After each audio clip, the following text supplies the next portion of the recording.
Bonjour Yves Citon, Bonjour Pablo. merci d'avoir accepté mon invitation. Yves, tu es philosophe, professeur à l'Université Paris 8 et tu viens de publier Faire avec, conflit, coalition, contagion dans la collection Trans des liens qui libèrent. Alors, ta crainte dans ton livre, c'est que nos conflictualités s'exacerbent tellement qu'elles éclatent en guerre civile et tu proposes des voies et moyens pour l'éviter. Alors, commençons par le commencement. Le constat que tu fais, c'est celui d'opposition euh, ultra divisée face à ce que tu appelles un casse du siècle qui se prépare. De quoi tu parles exactement? C'est quoi ce casse du siècle dont tu parles? Alors le casse du siècle, tu m'as présenté comme philosophe, ce qui est très généreux. Moi, je suis plutôt littéraire, à savoir que je joue plutôt avec les mots qu'avec les concepts ou les idées, etc. Et donc casse du siècle, je trouvais ça intéressant parce que ça fait assez casser une banque. Et de fait, les inégalités qui ont cru depuis 40 ans montrent qu'il y a plein de gens, y compris un petit peu moi, parce que j'ai passé aux États-Unis, j'ai un fonds de pension, mon fonds de pension grossit au fur et à mesure que la bourse et la finance explosent. Donc je fais partie de ceux qui ont un peu cassé le siècle grâce à la finance. Pas forcément directement, mais indirectement, il se trouve que j'en bénéficie. Donc le casse du siècle, c'est des gens qui s'enrichissent de façon disproportionnée. Et c'est en même temps, et je crois qu'il faut lire et le néolibéralisme financier et la crise écologique comme étant deux versants d'une même réalité, on s'aperçoit que ce mode de production régi par un certain capitalisme financier, nous fait foncer dans un mur écologique avec des questions de biodiversité, de virus qui sont un peu quand même dérivés de ces questions-là, et surtout des questions de dérèglement climatique qui vont restreindre, ça je crois qu'on peut le dire, nos perspectives de croissance, nos perspectives de richesse. De nouveau, on peut craindre ou rêver que les plus riches, les privilégiés, continuent à s'accrocher à leurs privilèges et que ça soit comme d'habitude les pauvres qui payent la facture. Même si c'était ce cas-là, je crois que les riches n'auraient pas trop à se réjouir parce que ça va durer jusqu'à un certain temps et puis ça va exploser ces inégalités, ces injustices devant un rétrécissement. En gros, rétrécissement de quoi? Rétrécissement, on pourrait dire des ressources qu'on pompe et qu'on extrait de la nature. Et là, il y a une expression que j'aime bien en anglais, c'est les gens qui parlent de la fin de cheap nature, hein, la fin de la nature à bon marché. En gros, on a vécu à crédit sur le pétrole, sur toutes ces énergies fossiles qu'on a consommées joyeusement et qui maintenant nous reviennent sur la figure par le climat. Ça va pas, ça va pas être durable. Et le livre qu'on avait fait avant avec Jacopo Razmi, c'était sur des perspectives de collapse, la collapsologie. Et là, c'est d'essayer de faire face à ça et de se dire, cette restriction des possibilités et des ressources va forcer pas mal de gens à se serrer la ceinture. Soit les riches se serrent la ceinture, ça ne va pas se faire tout seul, donc il faudra les pousser un petit peu, et là on aura besoin d'un petit peu de mouvements sociaux, soit ils vont réussir à ne pas le faire comme ils ont réussi à ne pas le faire pendant 30 ans, et c'est les autres auxquels on va serrer la ceinture, et là ça va péter aussi parce qu'ils ne peuvent pas tout supporter, et ils ont raison de ne pas tout supporter. Ok, donc là, on a identifié le problème, ce contre quoi il faut se battre. Et toi, tu notes que en face de ce casse du siècle, il y a des oppositions, mais qui sont divisées et qui sont incapables en fait d'envisager leur unité, en gros, pour construire un espèce de projet commun. Alors, tu l'écris en majuscule et en gras dans ton texte. Comment ouvrez la parenthèse, cesser de fermer la parenthèse, comment cesser de nous battre? Est-ce que c'est vraiment ça l'objectif? Enfin, contre quoi on doit cesser de se battre et après, contre quoi on doit se battre? Alors justement, de nouveau, je suis littéraire, donc j'aime bien jouer avec les polysémies, avec les choses qui ont plusieurs sens, parce que je crois que la littérature, c'est justement s'habituer au fait qu'il n'y a pas une vérité, il n'y a pas un sens à tirer des choses, on peut toujours les regarder sous plusieurs angles, et c'est ça que nous apprennent aussi les récits, les romans, mais les arts, les films, les pièces de théâtre, etc. Et donc de jouer sur le fait que les mots puissent être entendus de plusieurs façons, pour moi, c'est une sorte d'hygiène intellectuelle aussi. Donc, comment cesser de nous battre et comme tu l'as dit, comment nous battre, c'est écrit en gros. Donc, je crois, ce que j'ai dit jusqu'à présent, c'était pour dire justement, je crois c'est pas qu'il faut, il y a des gens qui se battent et il y a des gens qui vont se battre pour de très bonnes raisons à l'avenir. Sauf que récemment, dans les 30 ou 40 dernières années en tout cas, les gens qui se battaient de mon côté à moi, qui est quand même le côté de la gauche, il semble qu'on a eu l'art de se battre entre nous, autant que contre la droite, le capitalisme, mais ce que tu veux de l'autre côté. Et donc, comment cesser de nous battre? C'est cette ambivalence du mot se battre. C'est quand même bizarre le mot se battre, parce qu'on peut à la fois se dire, bah, tiens, on est ensemble et on combat quelque chose, des ennemis, et puis se battre, c'est aussi un peu se flageller ou se battre entre nous. Et il me semble que si on est dans une situation aussi calamiteuse du point de vue social, inégalité sociale, et du point de vue écologique, c'est en grande partie parce que les forces écologiques et les forces de gauche se sont battues, dans le mauvais sens, se sont battues entre elles, alors que même si forcément il y a des désaccords, et c'est très bien qu'il y ait des dissensus et des désaccords, sur une grande partie de ce qu'il faut faire, je crois qu'il peut y avoir un accord. Moi, il y a plein de gens avec qui m'agacent lorsqu'ils disent certaines choses, et puis le premier réflexe, c'est de se dire, bon d'accord, voilà, il y a un point sur lequel on va débattre, mais il y a plein de choses dont on ne parle pas assez, sur lesquelles on pourrait être d'accord. Il faudrait commencer par se mettre d'accord là-dessus. Et là, je crois que ce n'est pas du tout utopique, que c'est assez possible, il faut simplement faire une priorité, parce que maintenant, on n'a plus le choix. Oui, mais en fait, la question, tu as utilisé le mot nous là en parlant de cette gauche. Est-ce que précisément la difficulté, c'est pas de dessiner un périmètre autour de ce nous et ensuite aussi d'envisager les gens qui sont à la limite de ce nous? Parce que tu l'as dit aussi, la gauche et les écologistes ont connu une histoire récente faite de trahison, de mensonges, de prise de pouvoir et de déception. Et on est obligé d'incorporer ça aussi dans la définition de ce nous. Et ensuite, les gens qu'on va considérer comme étant des traîtres ou comme étant des gens qui nous ont déçus, etc., est-ce que ceux-là, on ne peut pas les faire passer du côté de l'ennemi? Est-ce que c'est... Tout à fait, hein, ça c'est exactement le problème. Moi, ce que je dis, c'est que face à ce problème-là, il me semble qu'on n'a pas assez mesuré l'urgence de faire quelque chose rapidement, premièrement, et le fait que ce quelque chose à faire, il y a plein de points sur lesquels on peut être d'accord et de fait, on est déjà d'accord. En particulier, justement, sur les choses à faire. Quelque chose comme la Convention citoyenne sur le climat, je trouvais que c'était assez beau comme expérience, ce qui s'est passé. Il y a des gens qui se sont réunis et apparemment, ils se sont assez facilement mis d'accord. Je ne crois pas qu'il y a eu de mort, ils n'ont pas pris 5 ans pour essayer de faire une motion sur quelque chose. Ils ont réussi à proposer des mesures de bon sens, qui n'étaient peut-être pas suffisantes, je ne sais pas, mais il y a déjà une base de dialogue en se disant ça, c'est déjà pas négociable. Ça va faire, si on applique toutes ces choses-là, ça ne va pas être facile à implémenter. Il y a des choses qui sont problématiques, il y a des gens qui vont être mis au chômage, etc.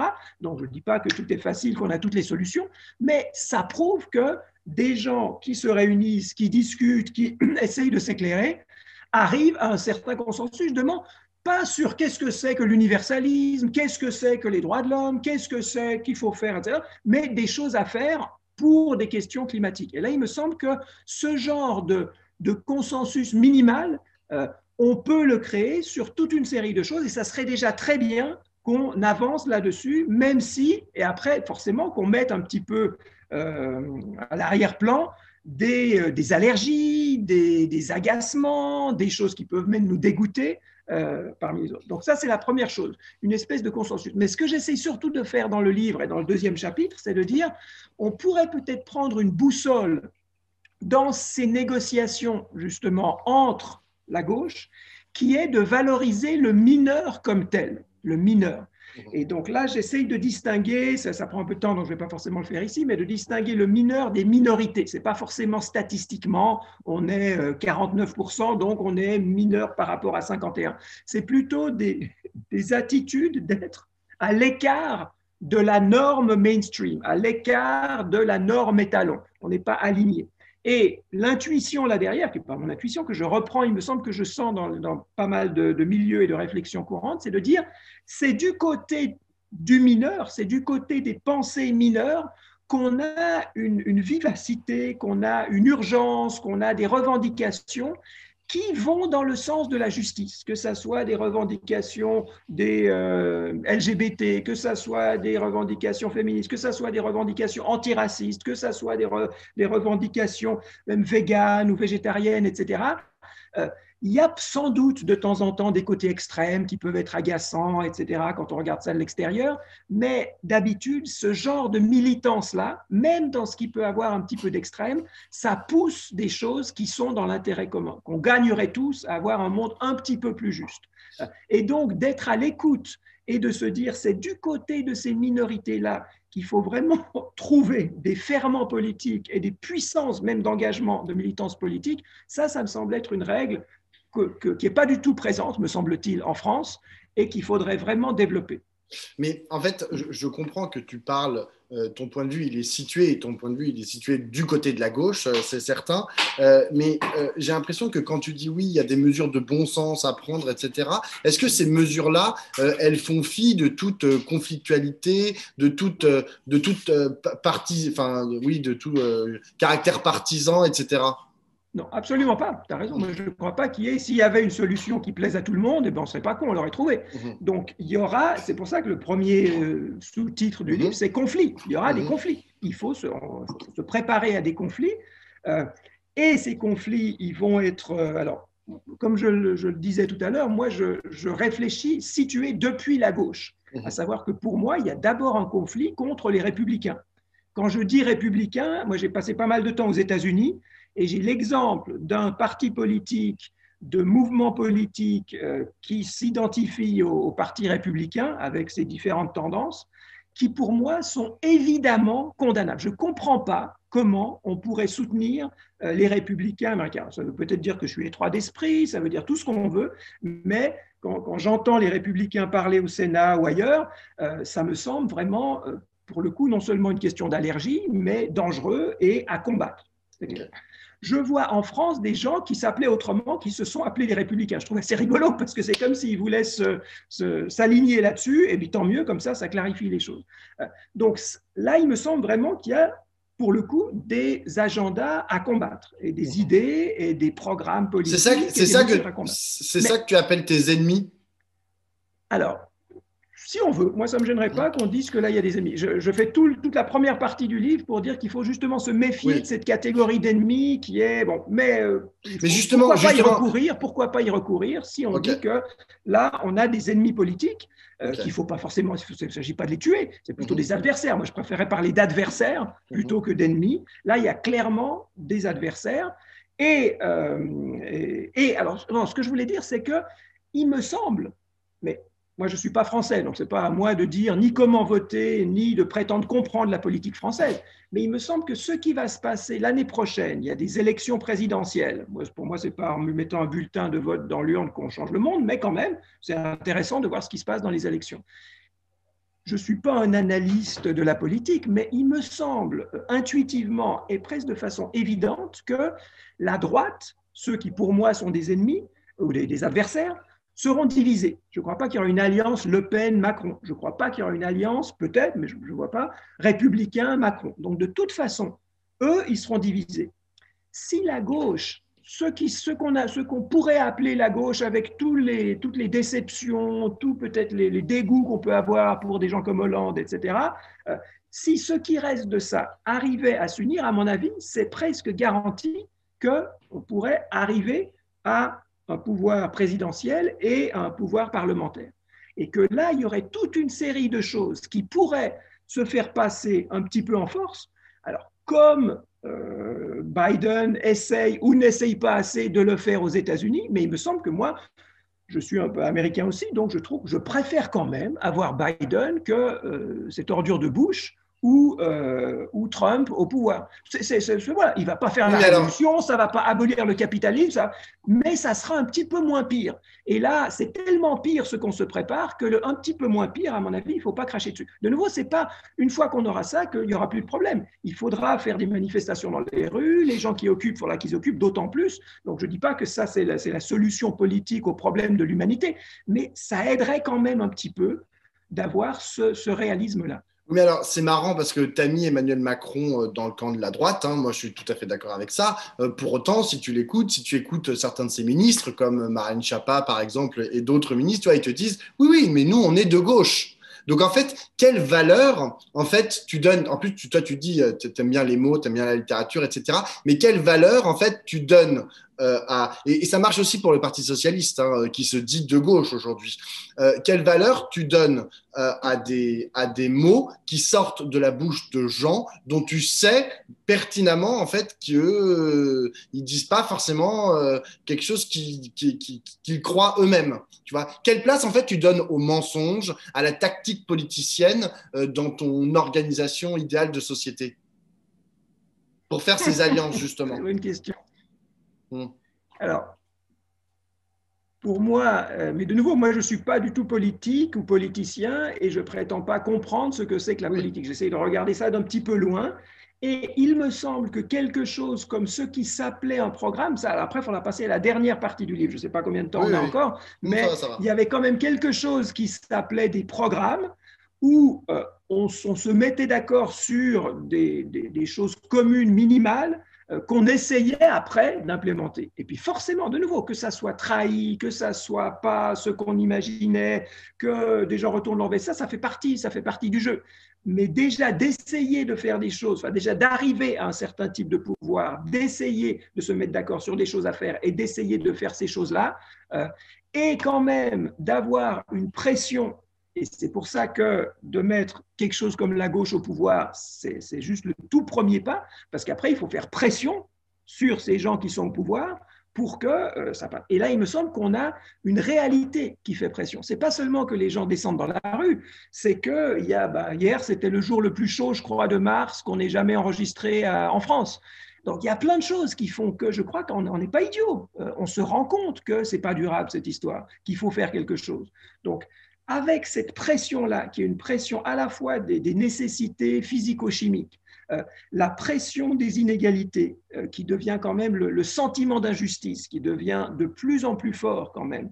Et ça, voilà, dont on voit, où on sent que historiquement, il est irrésistible, qu'il faut aller dans ce sens-là. Il y a toute une série de choses qui se voient aujourd'hui par des choses comme les distributions d'argent hélicoptère, comme des programmes qui jouent avec quelque chose comme un revenu garanti, qui se met en place.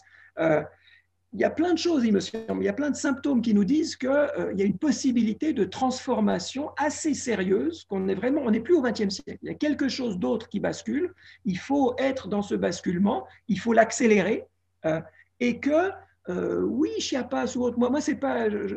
On se met d'accord sur un programme, les gens qui sont d'accord sur ce programme-là, minimum, il y a plein de choses sur lesquelles tout le monde sera frustré parce qu'on veut aller plus loin dans le véganisme, parce qu'on veut aller plus loin dans ceci, parce qu'on veut aller plus loin dans cela, mais ça ne serait pas impossible, à mon avis, de se mettre d'accord sur un programme de base et de voir après comment on arrive ou on n'arrive pas à l'implémenter. Donc là, il me semble que oui, toutes les trahisons et tous les mensonges, ça fait partie de toutes les institutions et de toutes les politiques humaines.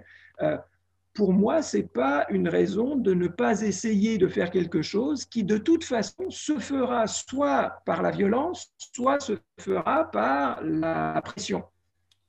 Alors, Et peut-être un mélange des deux, sans doute. ouais. Alors, il y a un truc qui est intéressant aussi, c'est que dans ton livre, tu fais assez peu référence à la notion de démocratie.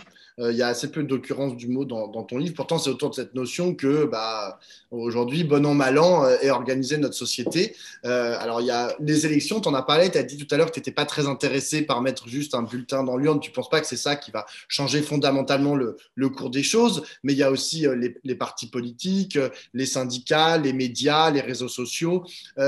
Tout ça, tous ces outils, pour toi, c'est plutôt des problèmes par rapport à ta vision idéale de la société ou c'est des outils pertinents, justement? Non, non. Les syndicats sont essentiels, les manifestations de rue sont essentielles. Il y a toute une partie au début du livre où je passe un petit peu en revue des mouvements récents. Et le but du livre, c'est pas du tout de dire, regardez, tout ce qu'on fait comme politique, c'est à côté de la plaque. C'est de dire, il faut continuer à faire toutes ces choses-là, mais souvent, c'est mon analyse, je ne sais pas si je suis le seul, il me semble qu'on est plusieurs à penser ça, ça patine. Ça patine un petit peu. Faire des manifestations de rue, il faut le faire, mais ça n'a peut-être plus la traction que ça a pu avoir, alors peut-être qu'on fantasme ou qu'on a une nostalgie, mais en tout cas, ça n'a plus autant de traction qu'on pourrait désirer. Donc pour moi, ce n'est pas du tout dire on met tout ça à la poubelle et moi je vous explique ce que c'est que la politique du 21e siècle, surtout pas. C'est simplement dire il faut supplémenter ça par d'autres choses. On a besoin de suppléments et de compléments, pas du tout de remplacement. Il faut des grèves, il faut des syndicats, il faut tout ça, et on a besoin d'autre chose. Et là, c'est un petit peu le dernier chapitre. Quand je parle de contagion, j'avais fait un livre en 2017 qui s'appelait Médiarchie. Et Médiarchie, la thèse de Médiarchie, c'était de dire, on dit qu'on vit, comme tu le disais, dans des démocraties. Pourquoi pas? C'est vrai que par rapport à l'Arabie saoudite, on est plutôt une démocratie, donc là, il n'y a pas de souci. Mais de substituer à ça la notion de médiarchie, ça dit que ceux qui votent et ceux qui achètent, celles et ceux qui votent et qui achètent, plutôt que de dire c'est des individus ou c'est des citoyens, des citoyennes, pour moi, c'est des membres de public.